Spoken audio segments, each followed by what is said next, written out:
before we start talking about the MySQL alternatives, let's first talk about what is the key reason why these databases are in place, first of all, right? And what is really leading these single node databases like MySQL into some sort of challenges. And that's where we're going to talk about modern applications. I think we all know about modern applications. We all are using applications in a phone on a day-to-day basis, right? Any business as of today, the first thing they would do is obviously start with an application, right?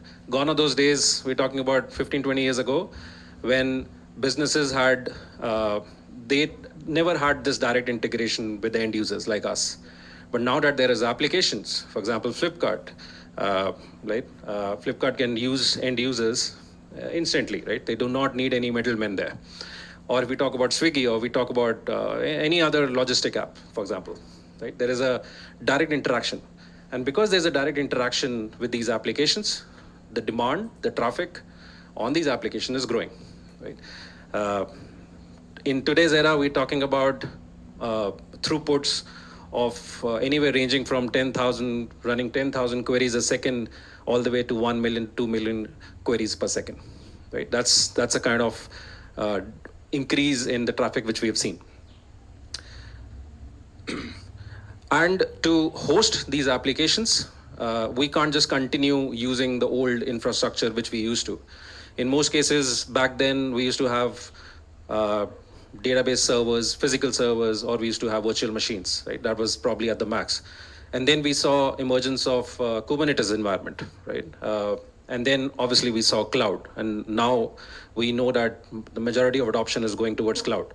And not many people are really investing, and not many customers are investing into their own private data centers. It's mostly going to any of the big players in cloud, could be AWS or GCP, right? So cloud computing is something which is becoming, or is become a de facto now for all the customers, right? And when you build an application in today's era, you're talking about a cloud native architecture, right? Your application should be flexible enough. You can't have those monolithic applications any longer, because if you have it, then you'll face a hard time when you are actually scaling out your business and you are growing and growing and expecting more and more traffic coming in. And that's where you need a cloud native architecture. Now you must be questioning, why am I talking about Kubernetes and cloud native? Because this is a database session. And I think what we need to realize is that for every application at the end, there is a database which is involved, right? If we talk about the legacy applications, you would have one application which is using an underlying database, which could be either MySQL, it could be a Postgres database, it could be a SQL server, or the likes, right? But when we talk about the cloud native architecture, we also need a database which is also cloud native. We cannot afford to have monolithic databases any longer, right? That's how we support applications. So that's where if you see at the end, you would see that every microservice for an application would at the end need a database at some point, right? Now, let's talk about the legacy data architecture. Although the legacy might not be the right term, because even now, with most of the organizations we go and talk to, we still see that the kind of architecture I'm going to talk about is still being followed, right? And which is, let's think of a scenario. Let's say I want to be an entrepreneur. I have an idea in demand. I have a business idea in mind, and I build an application on it, right? And I choose a MySQL database at the end, and my business starts. Let's say within an year, my business starts outgrowing, right? I was not expecting this much traffic coming in into my application. When that happens, a MySQL database would always have a limit, right? Generally, let's say when we talk about data size, if your data size starts growing beyond a terabyte, you would already start seeing challenges on MySQL kind of a databases, right? That's where your MySQL database would start going slow. So what are the two ways to come around this problem? The first, either you start scaling up your MySQL database, right? So you increase the underlying physical node or the underlying VM wherever you're running your MySQL database, right? So you increase the cores, you increase the memory, and there you are. You have a scaled up MySQL database. But then there's always you will always hit a roadblock there, right? Because at the end, you can't just continue to scale out, right? There is always a hard limit there. When that happens, what is the next solution? The next solution is called sharding, which typically bigger players would start doing it. So in this case, an illustration, let's say it was decided that database 1 is then moved to MySQL database 1, database 2 is placed on another MySQL, and so on. And all this logic of how the data is getting sharded is generally put into the application, right? Which means there is a direct dependency on how you grow with your database to the application which you've built in, right? Tomorrow, let's say you want to scale further, you have to again go back and make changes in an application. Plus, you have to continue adding more and more MySQL databases underlying, right? That's a situation. Now, I'm going to talk about a real case scenario, which is for one of our customers in India, which is Flipkart. Flipkart probably is one of the biggest customers of not MySQL, but a lot of other techs. But when the previous two scenarios I talked about, when you start doing such workarounds, you get into complexities. Now, in this case, the complexity is such that let's say an application was written. An application started with shard 1. It created a master database. And then you always need a backup node for the same, right? Because you want high availability. So you put a hot standby for your shard. And then imagine your read workload is going high and you do not want to impact your primary master MySQL database, you will probably spin up a read replica, right? And when the data size starts growing and one MySQL database is not enough, then you will start creating multiple shards. So in this case, there are, let's say, 5 shards which have been created for MySQL database. Every shard has its own hot standby and its own read replica, right? This is, again, a simplified solution. The real scenario was a lot more complex. And if in case there is a requirement for having a DR, then at the DR site, you also have to spin up the same number of shards with your read replicas and your hot standby. Now imagine this is for one single application. For one single application, at the end, you end up spinning up 25 database nodes, right? Now, spinning up more databases would then lead to a lot more challenges. Some of them are highlighted here. The first one is operational complexity, right? When you are running your database operations, and the DBAs would probably understand this the best, what if any one of the services or the nodes go down or have a failure, right? What happens then? What about the failover complexity? If your master goes down, how do you really fail over automatically to your hot standbys, right? And finally, resharding. For example, tomorrow you want to grow more, you want to bring in more 2 terabytes of data, then you have to continue to add more shards. And when you do that, you have to then decide on how do you reshard your entire database, which has been, let's say, split into 5 shards, right? This is a huge complexity, and this brings in nightmares, especially for the DBA teams, right, with such kind of an architecture. Okay, now this is just what I was explaining earlier. These are what we call it as patchworks or workarounds or what customers do. One way to do it is they will probably introduce a caching layer in front of the database. It could be Redis, it could be something else, right? And then you take in your an incoming request, and then you have a separate writes coming in, right? That could be option 1. Option 2 could be data sharding, as I was just talking about, right? So you start sharding data manually and then manage your shards by yourself. Another layer could be you have a primary, secondary replication. And let's say there is a requirement, your data size is not growing that much, but your read traffic is growing a lot, right? Your expectations are growing from running 10,000 queries a second to 100,000 queries a second to 1 million queries a second, right? In that case, what do? You generally would start spinning up multiple read replicas for your MySQL database, right? We have customers, in fact, we've met with a customer who was using 48 read replicas to run one application. Now imagine the complexity of running those 48 read replicas. Spinning up is not an issue, but then how do you make sure that your data from your master is getting synced with your replicas? And how do you make sure that there is consistent data always in your read replicas? that's a challenge on its own, right? So I'm going to just summarize some of the top MySQL limitations which we have experienced, and probably that's, I'm sure a lot of you would agree as well. The first is MySQL database does not allow scalability. It's a single node database. So as long as your data size is lower, let's say you're talking about 100 GB to 200 GB, I think MySQL database probably is the best database out there. But if your data is growing beyond a terabyte, for example, or even maybe a lower volume, let's say 500 GB, there are cases where your MySQL database would start struggling, right? Now that's where you need scalability. You need to add more resource power, more resources to your cluster, which is something you can't do on MySQL.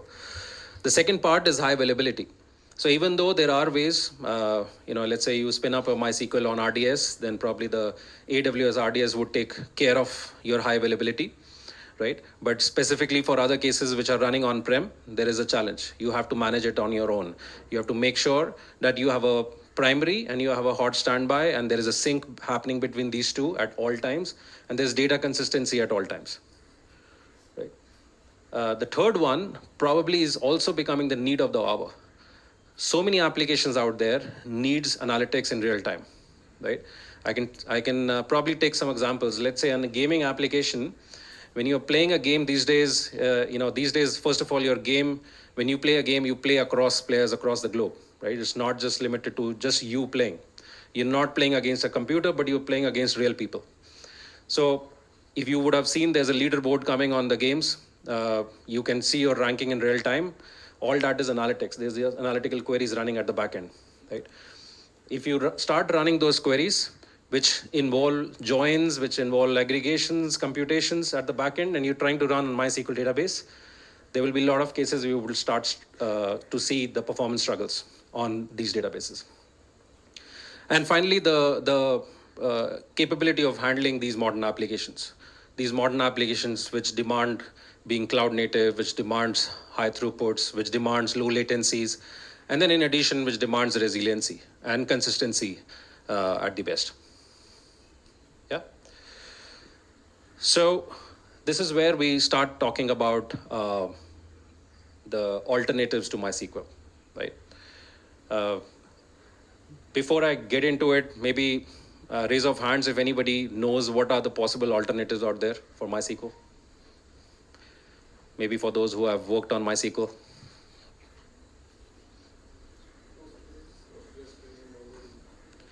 Right, so MongoDB could be one. But again, MongoDB is again a different beast altogether. But yes, MongoDB could be one case. Maybe I can touch base on that topic later as well. But yes, Postgres could be there, but again, Postgres would have a similar challenges of what MySQL has, right? Postgres again is a single node database. So when we talk about alternatives, I think the first version of alternatives is exactly the same as MySQL, right? It's just that these are MySQL folks out there. These are folks which have been created out of MySQL. The underlying code base is MySQL. But there are companies. In fact, I've mentioned two, but there are a lot more coming up now. Right? There are a lot more who are supporting the MySQL code base and can give you support 24/7, can give you enhancements on the underlying MySQL code base, right? But some of the top two are MariaDB and Percona, right? MariaDB and Percona, both of them would give you a strong support, would give you some very powerful and impressive enhancements on MySQL code itself, right? And in certain cases, they can also try to custom create a specific request of yours for your particular applications. But then, if we talk about the cons of this alternative, we are generally talking about the challenges which I've just spoken about. All those challenges of scalability, all those challenges of increased throughput, data sharding, everything remains, because at the end, this is still a MySQL database. It's just that you have a support layer on top of it, right?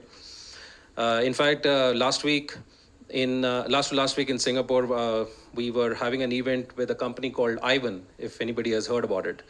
Ivan is a new upcoming solution provider which provides support for all such databases. So I think in coming days, Ivan would probably become a bigger name. They're getting a lot of customers, but they do the same. They also support MySQL databases. They provide enhancements, and they do some performance tuning on the MySQL database. The second alternative, if anyone has heard about Vitus before, I think Vitus, when it came, is a great technology even today.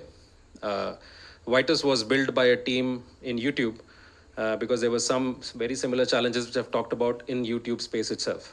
Right? So somebody came up with this architecture on Vitus, and there's a 2 hours video on YouTube from the guy who built Vitus and how he built and how he came up with this. What Vitus does is, let's say today you have 5 MySQL databases, your data is sharded, you've done a manual sharding there. Vitus would come and sit on your MySQL database. There are services which will be deployed on your existing MySQL databases, and it would help you to automatically fetch the data from the right database. For example, there are 5 MySQL databases. Let's say you're doing a query and that particular data is sitting on 3rd MySQL database. In a normal scenario without Vitus, you will have to write that code in an application. You'll have to specify the application that my data from this range to this range is sitting in MySQL database 3, right?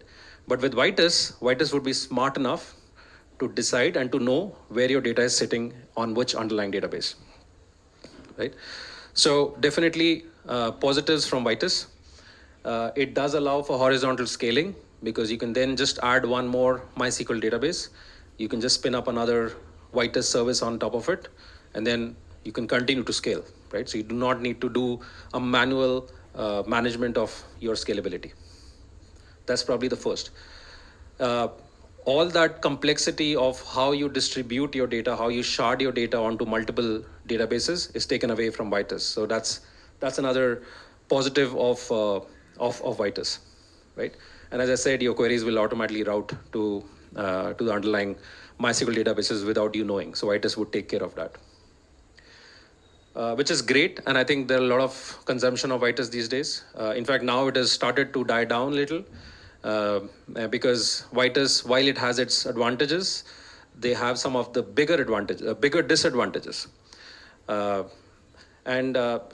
of them which I've highlighted here. The first one is their maintenance overhead. So you're running a service on your MySQL database.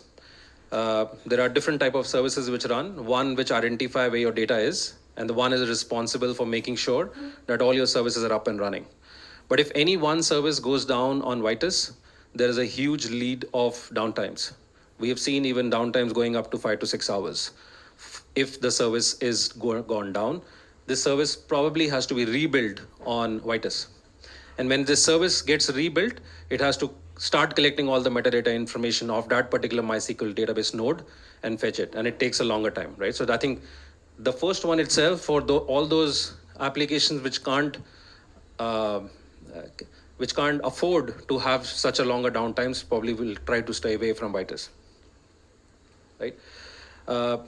Heavy infrastructure requirements. Vitus demands not just your MySQL database install, but it also needs additional servers where they can run their own Vitus services as well, right? So you're talking about a very huge cluster to run your applications. Okay. Now, let's talk about the third alternative. And I think this is where we're going to spend probably our next few minutes or next 10 to 15 minutes here, is what we call it as distributed SQL. And I'm not sure how many of you have heard about distributed SQL into this space. You would have heard about distributed databases because distributed databases have been there for a while, but all those distributed databases used to be at the analytical space.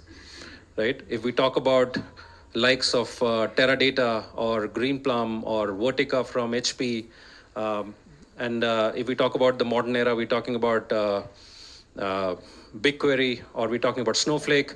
All these databases are distributed, but they are an OLAP databases. They take care of your analytics. They are mostly developed for use cases like running your data warehousing solutions or creating a big data lakes there and so on, right?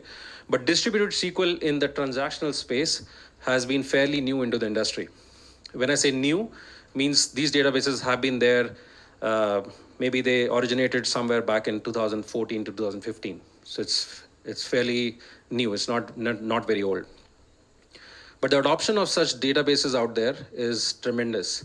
All those customers who were running their applications and were experiencing challenges with all those different elements which I talked about, like scalability, resiliency, consistency, are now evaluating distributed SQLs. And why is that so? First of all, distributed SQLs would first of all make sure that any underlying infrastructure within this architecture is completely taken care by the distributed SQL itself. Which means if we start from scalability, you no longer need to do any manual kind of scale outs. The distributed SQL can take care of it.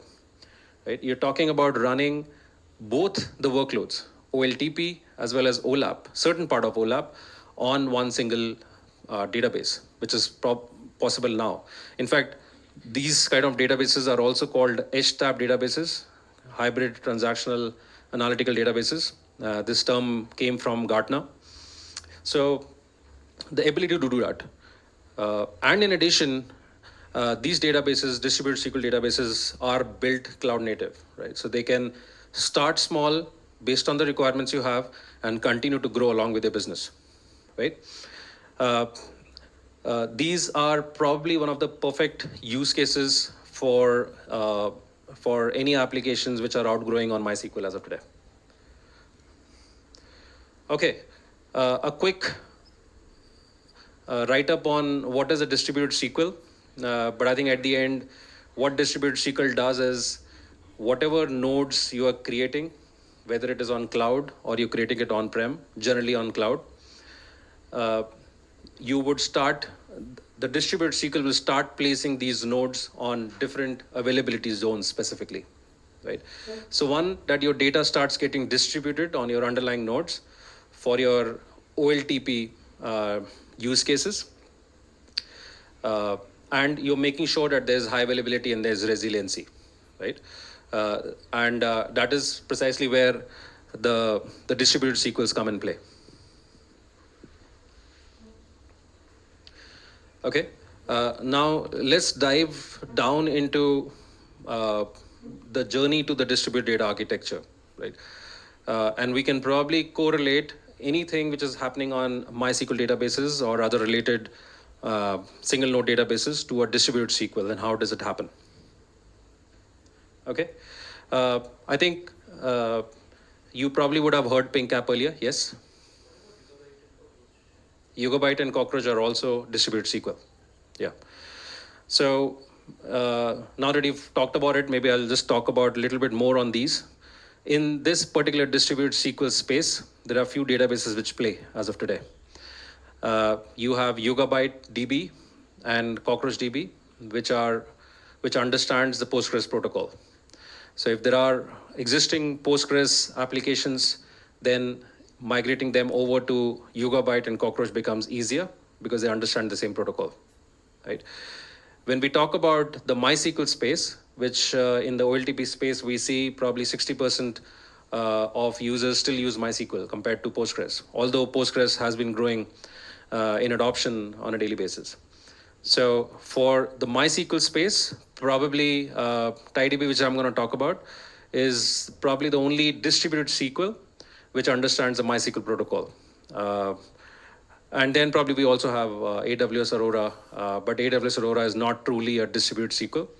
But the way they have designed it, their marketing does talk about it as a distributed SQL. But at the end of the day, they're basically replicating the entire data storage on the underlying nodes. Okay. So as I was saying, PingCAP, as you would have seen earlier, is the name of the company. The name of the database is called TiDB. And TiDB is an open source database from origin. When TiDB started back in 2015, we started as an open source database. And I think as of today, when we compare the adoption of TiDB in the open source community, you would see, or probably later on, if you want to go and see the rankings on the GitHub, you would see that TiDB already has about 3,000 plus adopters and about 30,000 plus stars. So on GitHub, generally you get stars from the community, right? And these stars are basically relying that they are liking the product, they want to contribute to this product, and so on. So in terms of star, that's where TiDB stands. It's really, really popular in the open source community across the globe, not just one region. And basically, it's purposely built to manage your MySQL applications. And we're going to talk about now the challenges which I was talking earlier, how TiDB kind of overcomes it.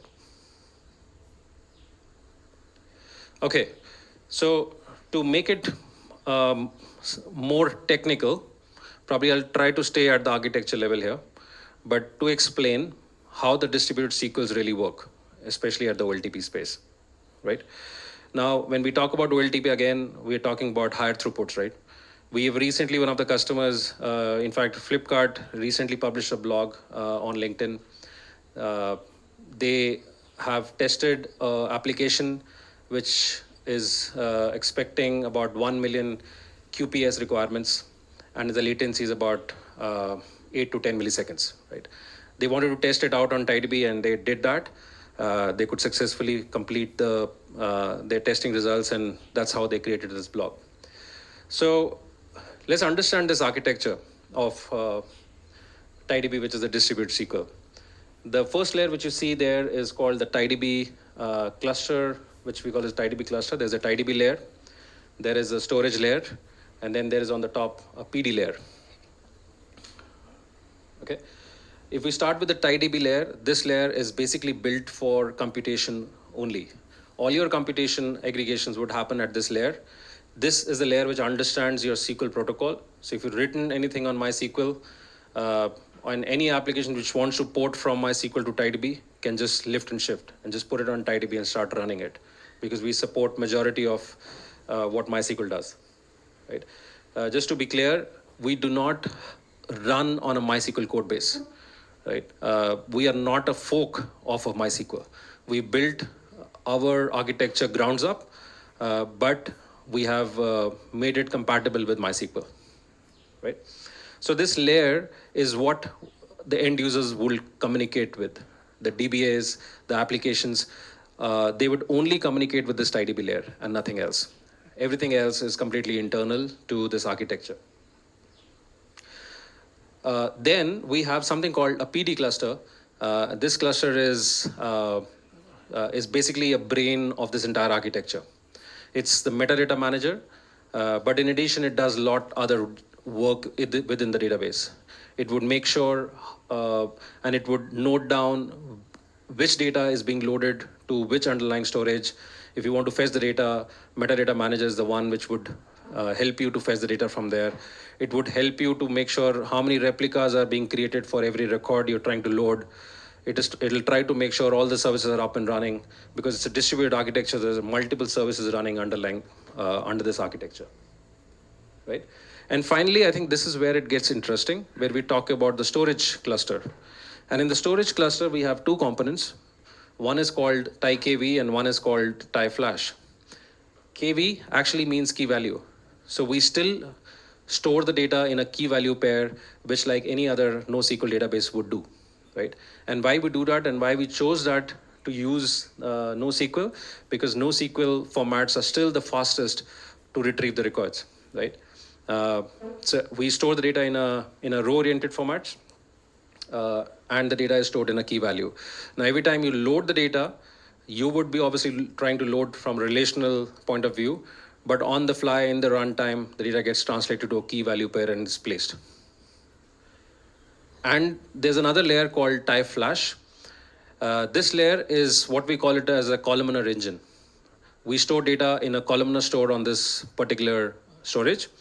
And any existing big data databases, as I pointed out earlier, like Snowflake and others, all of them would always store data in a columnar formats, right? Because when you want to analyze the data, you would analyze based on particular columns and not based on the entire rows. And hence, if you that's where MySQL databases tend to go slow, because you have stored the data in a row-oriented formats. So every time you have to go and analyze some data, you have to read the entire rows from MySQL. But with TiDB, anything which is related to analytics, the queries will be redirected to TiFlash. Now this is where we call TiDB as a edge type database, because it can actually run both transactional as well as analytical workloads on one single system. If let's say a DBA fires a query, which is a point select query, very simple query and trying to fetch few records, it is not the DBA or the application which decides where to fetch the data from, but it is the TiDB itself which would decide for you how to fetch the data from. So if it's a point select query executed, data will be fetched from TiDB. But if you've written a complex query with a lot of joins and aggregations, then the data will get fetched from TiFlash. There could also be cases where one single query can also fetch data, some part of it from TiDB, some part of it from TiFlash. And that is what it kind of boosts the performance of your applications and jobs which are running. Okay, now let's talk about some of the advantages. And I think this directly correlates to the challenges which we've talked about earlier. You're talking about horizontal scaling. So in TiDB, the architecture I explained, you can continue to scale out different components individually. If you want to scale out your computes, let's say you expect a lot more read traffics coming in, right? But your data stays the same. You just continue to scale out your TiDB layer itself, right? And let the storage untouched. It's a possibility. And if you want to then scale out your storage, then you can scale out your TiDB separately.